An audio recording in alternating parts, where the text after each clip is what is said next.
I haven't talked about video games an awful lot on the vlog, just because it's nice to talk about other topics from time to time, and I mean, I talk about retro games pretty much every other hour of the day, so, you know, it makes a nice change, but I'd be wrong to say that retro games have escaped the vlog completely, because, well, it also presents an opportunity to talk about items that I've picked up and perhaps otherwise wouldn't get a chance to talk to, not immediately anyway. And case in point today is my brand new, or new to me, Super Cassette Vision 2.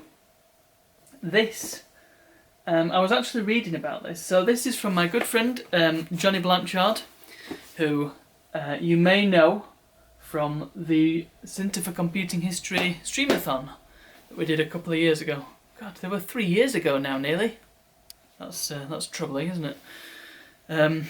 Would like to do another similar streamathon to that, but we'll discuss that another time. But yeah, this was from him. He has quite the collection of these. He's a big fan of this console, and so when it came up on Mastodon and he said that he was selling a couple of them, I said, well, I probably won't get an opportunity to get one of these ever again, so here we are. It was for a reasonable price, I thought, and I think it's a very interesting console. So I was reading a little bit about it, and I'll get it out of the box, because yes, it's boxed as well. I mean, how can you say no? Here it is. This is the Super Cassette Vision 2. Brilliantly, the camera just ran out of battery on me. Tell you what, the camera likes to chew through batteries. I've got like 5 of the things on the go, just because it could run out of battery at any time. Anyway, I'm not sure where it got up to. Not sure where I got up to, so I'm just going to start that story again. So, Super Cassette Vision. I was reading about the original Cassette Vision that this is the successor to, and that was a 1981 system, black and white, which surprised me. I thought black and white, bit old hat for 1981, and I mean the Atari 2600 was in colour. And the Intellivision and the ColecoVision, they were in colour. I think they were a bit later though, from memory. Not that my memory is particularly reliable. So, you know, I thought it was a surprise that it was in black and white. Anyway, it turns out the Cassette Vision was a surprising competitor to all those systems back in the day. Up until the Famicom came out pretty much. And then the Famicom came out and then it just blew everything else out of the water. So Epoch came out with the Super Cassette Vision, which unfortunately failed to get anywhere close to the Famicom's popularity. And there's no surprise really. And as such, only 30 games were ever released for this thing. And there are 2 others that were cancelled. I don't know if they exist in any capacity. But anyway, that's the story of the Super Cassette Vision, and that's kind of why I say it. I probably wouldn't have had the opportunity to get hold of one again, because it seems like it's obscure enough to be hard to find. Like, probably not. I mean, the price I paid for it isn't super expensive. It's certainly not the most expensive console that I could have bought. Neo Geo. But the obscurity of it will probably have rendered it very, very difficult to get hold of anyway, so I'm glad I bought it. But not only did I get the console, which, by the way, the front opens up and it's got 2 controllers which are hardwired in. Get a load of that. That's very, very much like the Intellivision controller, isn't it? With the 2 buttons at the top.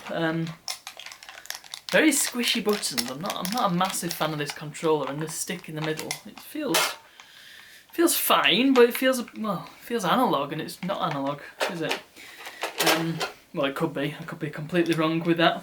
There's also not quite enough room for the cables in here, so yeah, the controllers are a bit of a sticking point, and that's why I've not got a Famicom.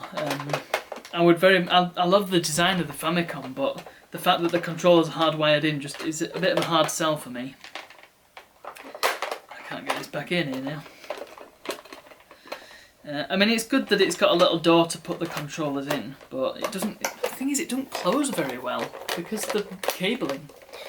But anyway, they're probably fine to play with. I'm also not sure what this number pad's all about. You can call people while you're on your Super Cassette Vision. But it came with, I mean, it's got the box, so it came with the manual, which I can't read, and it came with a useful UK power adapter, and also he provided a RGB cable for it, which is excellent. So that can go back in there. When I've got my Trinitron set up again, I can actually play it in its full glory. Yeah, playing it on a telly that's about 15 years newer than the console is. Figures. But anyway, he also sent some excellent games. So we've got 5 of the 30 games that were released for this system. It's quite incredible. So we've got, I think this is called Super Soccer. It's a football game, but you kind of get a feel of what the graphics were like on the back of this. You probably can't see it very well. In fact, let me see if I can get it a bit close to the camera. Oh dear, the camera's not good at focusing on things that are close to it. There we are, look. You can sort of see the sort of graphical quality of this system, which is comparable to the NES. And I think in some ways it was a bit better. I mean, John did play on it during the streamathon, so I've got a relative idea of what it's like. Anyway, this one, I can't remember what it's called, something wheelie, Super Wheelie, something like that. This doesn't have any screenshots on it, so you were kind of at the mercy of Epoch when it came to this. And by the way, just as a little aside, here's Wheelie Racer it's called. It says on the top. This is the cartridge. Isn't it delightfully small? And let's just, a cassette, should I say. Let's plop it into the system. Cute. I don't have any SNES cartridges or anything to compare this to. Certainly don't have any Famicom cartridges. But anyway, I think probably it's roughly the size of a Famicom cartridge, but not. It's certainly a lot smaller than an NES cartridge. Those things are massive for no reason. And it slots into the box. Let me just show you. Tuck that in where it lives. In fact, I'll demonstrate with a slightly better box because some of these are a little bit tatty.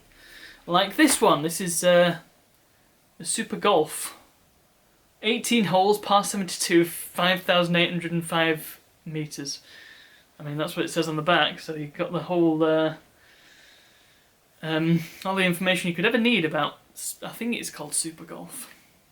But yeah, let's just take a look at the cartridge, because it reminds me of big box PC games. It's sort of a horizontal landscape thing, but on the side it's got the number of the game it is. So you open it up like a book, and but the reason why it reminds me of big box is because it's like a gatefold, and inside you've got the instructions tucked in. Just demonstrate this, and that's just there. And then the cartridge is just in this little slot here. I think that's really neat. I like that a lot. That's a great little bit of packaging design. And yes, can confirm it's called Super Golf. Love it. And the boxes are surprisingly sturdy for cardboard boxes. Even the more tatty ones that I've got are not bad. So this is Victory Mahjong, I think it's called. I actually had a bit of difficulty looking these up. Fortunately, I found a site that literally had all 30 games listed with screenshots, which was useful. But none of these games exist on Moby Games, so I might have to contribute a little bit. I don't even think the Super Cassette Vision as a console exists on Moby Games. Bit poor, so I may have to sort that out. But yes, Victory Mahjong, it's a Mahjong game. I'm not very excited really, but there were a dime a dozen on Japanese consoles. Anyway, I've saved this one for last. This is the pièce de résistance. And it's on a delightful white cartridge. You don't see that very often. This, kind of the reason why I wanted to get this Super Cassette Vision, because I'd seen this game, and to go back to John's stream again, he claimed that this was the best version of elevator action ever. I think. Maybe that was his word, maybe you can confirm. This is, and it cost 3,800 yen originally. Gosh, it's even got the original sticker on, incredible. Yeah, this is Elevator Fight. It's probably really blurry, but Elevator Fight. And it's elevator action, but with a hint of sci-fi. Very, very cool. In fact, does it say? This cartridge, you don't often see a white cartridge. I'm very surprised by this. Look, all the cartridges are different colours. It's brilliant. Elevator Fight. Yeah, so since then I've been really curious to play this, but not curious enough to grab an emulator or anything. Just, you know, back of the in my back pocket sort of curiosity. Anyway, I've got it now, so I can probably hook it up to my hotel TV downstairs and play it a little bit. Might be a Monday stream in that. Anyway, that's pretty much that. Super Cassette Vision.